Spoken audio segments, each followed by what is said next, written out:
Hello everyone and welcome to today's Daily Splat Part 4 in the 20 episode preview of the English Premier League season. Now, today's team, Bolton Wanderers, is who we are looking at, they're fourth alphabetically.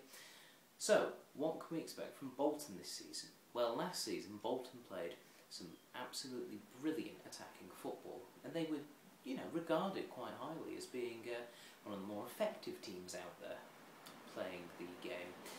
Now, they ended up finishing a very disappointing 14th. They sort of tailed off towards the end of the season, and that included a rather humiliating 5-0 trouncing in the FA Cup semi-finals where they lost to Stoke City, and they lost quite a few games after that.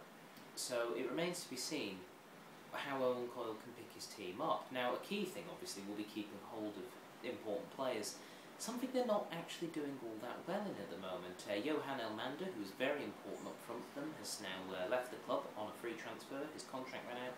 He decided to go elsewhere. He's now playing his game over in Turkey for Turkish side Galatasaray.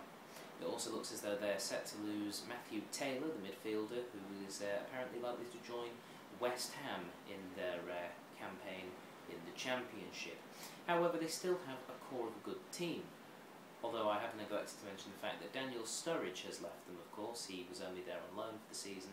He's now gone back to Chelsea. It remains to be seen whether he will be loaned back out, but at the moment there's nothing on it. So, what do Bolton have left? Well, assuming that nobody else leaves, they've got a pretty solid defensive base to work from. Jussi Jääskeläinen might not be the great keeper he once was, but he's certainly still capable of pulling off a few shot stops pretty well. I'm sounding all American. I've just watched the Manchester United versus the MLS All-Star game, in which Manchester United won 4-0, but I've had to listen to American commentary, so now I'm calling him the shot stopper and things like that. Speaking of which, they have actually lost Ali Al-Habsi to Wigan on a permanent basis, but Jääskeläinen is probably still a better keeper. They have got Gary Cahill. Now, he has been linked with moves away to the likes of Arsenal and possibly even Liverpool and even Man City having their name thrown into the hat. So, if they can keep hold of him, that would be huge. Obviously, they've got other fairly reliable defenders. Zach Knight can do a job for them down back. So, it will be interesting to see, but it's important that they keep hold of Gary Cahill. Obviously, they've got other very good players.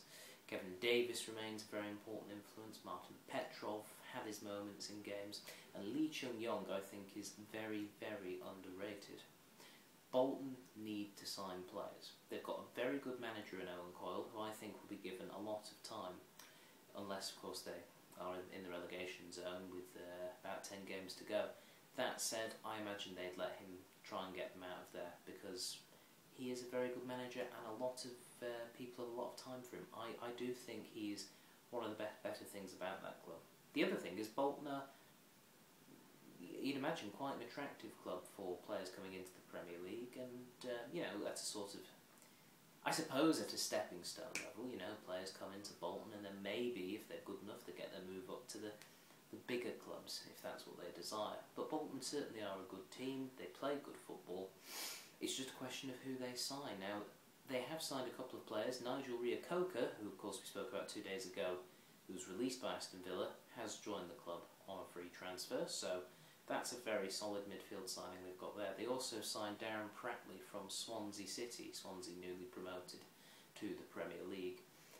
Again, it'll be interesting to see how Pratley fits in, but Owen Coyle clearly thinks he's a good player, so chances are he might do all right. We'll have to wait and see. In spite of the fact they haven't really brought in, they're the only two players they've brought in, everyone knows they need strikers. Now, if they could get themselves someone like a Jermaine Defoe or possibly even a Robbie Keane if he hits some form, then that would be really, a really good move for them. They'll just have to try their best and see who they can get hold of.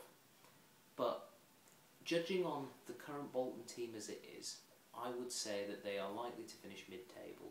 I actually think they will finish higher than their 14th position last season, just because 14th really didn't reflect how good a side they were last season. They pulled off some brilliant performances. They held Manchester United to a draw at the Reebok Arena. They also beat Arsenal there. They've put on some truly cracking performances, and I think whilst this season might not be, if the squad stays as it currently is, I don't think this season will be, have as much expansive free-flowing moments, and I just don't think it's going to be as good a season for them in terms of the quality of the football. But I think that this side is going to get results this season. I don't think we're going to see them in danger of being relegated, and I reckon 11th is where they will finish. A good solid mid-table performance, achieving more than they did last season. And that's assuming they don't bring in anyone. They could find, some superstar, the next Thierry Henry they could bring in, and he lifts them up to 6th. They get the JJ Okocha effect going again with a player like him. We'll have to wait and see. But as they currently are, mid-table team, not going to go down, not really going to challenge for Europe, but competing in every match. That is all for today. Tomorrow, we are talking Chelsea, another one of the big guns. They finished 2nd last season. Can they finish 1 place higher? Well, we'll be talking about it tomorrow. All sorts of interesting things there. Torres, Drogba, where are they going to fit? Signings, Andre Villas-Boas, all that sort of stuff. But that is for tomorrow, and you'll have to tune in to see that. So, that is all for today. Speak to you all tomorrow. Until then, bye-bye.